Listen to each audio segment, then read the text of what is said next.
શું તામિલનાડુમાં ડીએમકે હારી રહી છે? મોટો ધડાકો છે, જોઈ લેજો. શું વિજયની એન્ટ્રી થઈ રહી છે? મોટો ધડાકો છે મિત્રો. પહેલી વાર આવ્યા હો તો સબસ્ક્રાઈબ કરજો. હવે આપણે ઇલેક્શનની થોડી વાત કરી લઈએ. હવે બંગાળની તો વાત જ શું કરવાની, કારણ કે એક્ઝિટ પોલનો કોઈ અર્થ જ નથી. એટલો બધો ડર છે, કોઈ સાચું બોલવા તૈયાર નથી. જે લોકોએ બીજેપીને વોટ આપ્યા છે એ બી ધીરે ધીરે બોલે છે, અથવા તો એવું કહે છે કે અમે નહીં કહીએ, અથવા એવું કહે છે કે અમે ટીએમસીને આપ્યા. ટીએમસી વાળા આપે એ તો કહે છે કે ટીએમસીને વાળા આપ્યા, પણ ઘણા બધા લોકો જબરદસ્ત ડરમાં છે. અને એક્ઝિટ પોલનો કોઈ અર્થ રહેતો નથી. Exit poll is not the right mechanism to assess the results of Bengal polls. તો બીજી કઈ રીતે? તો આપણે થોડીક પ્રોજેક્શન, એક્સ્ટ્રાપોલેશન અને એ બધી મેથડ અપનાવવી પડે. તો હું એ મેથડથી આજે તમને હું પ્રોજેક્શન આપીશ બંગાળ ઇલેક્શનનું. તો લાસ્ટ ટાઈમ બંગાળમાં બીજેપીને કેટલી સીટો મળેલી? તો કે 77 સીટો મળેલી. બરાબર છે. હવે 69 એવી સીટ હતી કે જેમાં બીજેપી 5000થી ઓછા વોટથી હારેલું. કેટલું? 5000થી ઓછા. અને જે રીતે બીજેપીની લહેર છે, જેવી રીતે મોદી સાહેબ, અમિત શાહ, યોગીજી, હેમંત બિસ્વા અને એક પછી એક જણાએ પ્રચાર કર્યો છે, જેવી રીતે એન્ટી ઇન્કમ્બન્સી છે, મમતાના એકદમ શું જોર જબરદસ્તીથી જે લોકોને હેરાન કરેલા છે. સ્ત્રીઓને બહુ તકલીફ થઈ ગઈ છે રહેવાની. હિન્દુઓના ફેસ્ટિવલ ઉજવવાના બંધ થઈ ગયા છે. એટલે એ બધું જોઈએ આપણે તો 5000નો વોટનો તો માર્જિન બીજેપી એકદમ કવર કરી છે 100% સીટમાં. એટલે 77 તો લાસ્ટ ટાઈમ 2021માં બીજેપીને મળેલી. 69 જે 5000થી ઓછા વોટથી હારેલી એ મળી જ જશે. તો 77 વત્તા 69 કરીએ તો કેટલા? 146. 146 તો બીજેપીને મળી ગઈ. ટોટલ સીટો કેટલી છે? 294. જીતવા માટે કેટલા જોઈએ? 148. એમાંથી 146 તો આ રીતે મળી ગઈ. હવે એસઆઈઆરે શું કર્યું? તો કે 92 લાખ વોટોની કમી કરી. એમાંથી લગભગ 50-52 લાખ તો બાંગ્લાદેશી કે રોહિંગ્યા હતા, જે લોકોએ વોટ આપેલા હતા અને જે કમી થયા. બાકી કેટલા બધા લોકોની ડેથ થઈ હતી, કેટલા લોકો બંગાળ છોડીને જતા રહેલા હતા, ડુપ્લિકેશન, આવું બધું હતું. એટલે 92 એટલે 10-12% થાય.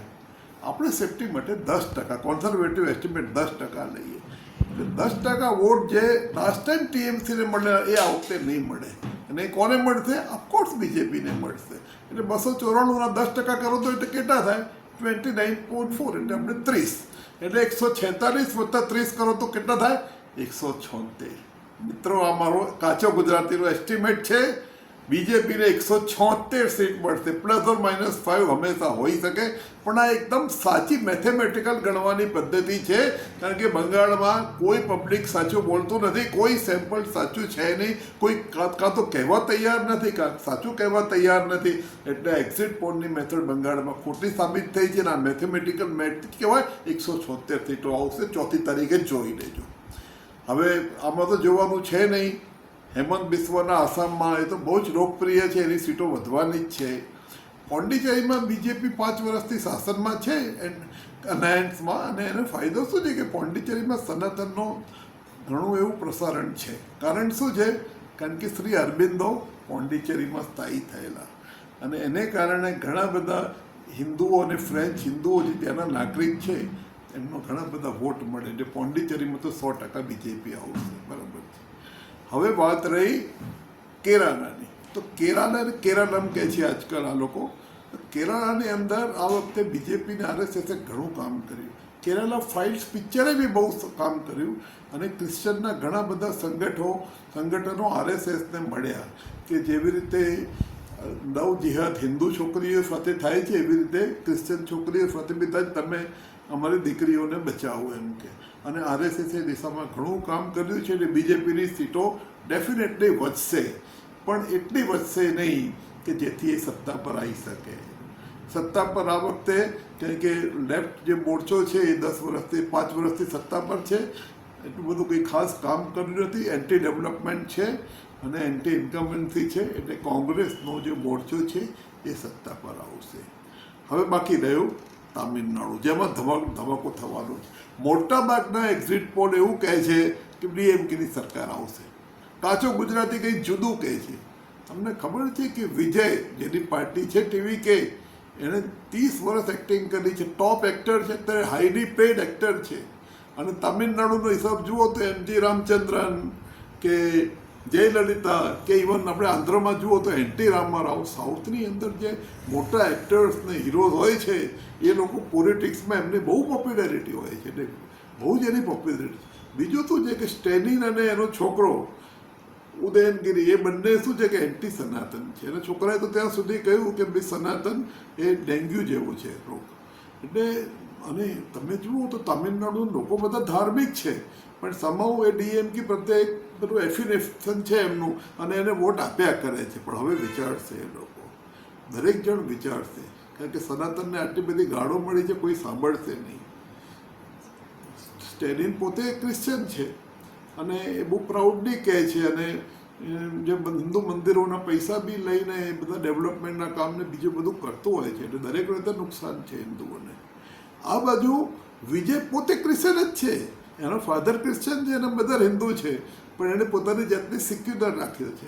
એ મંદિરોમાં બી જાય છે, ચર્ચમાં બી જાય છે, અને પ્રો સનાતની છે. એને it will be the largest party એવું લાગે છે.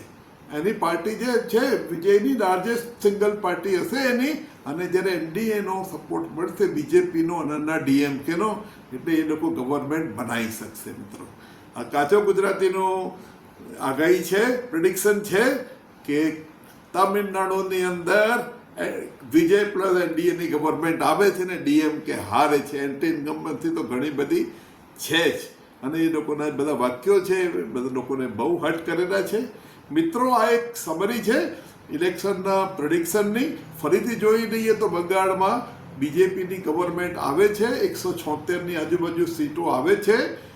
આસામમાં બીજેપી, પોંડિચેરીમાં બીજેપી, કેરળની અંદર કોંગ્રેસ રાઈટ મોરચો, અને છેલ્લે તામિલનાડુની અંદર વિજય પ્લસ એનડીએ.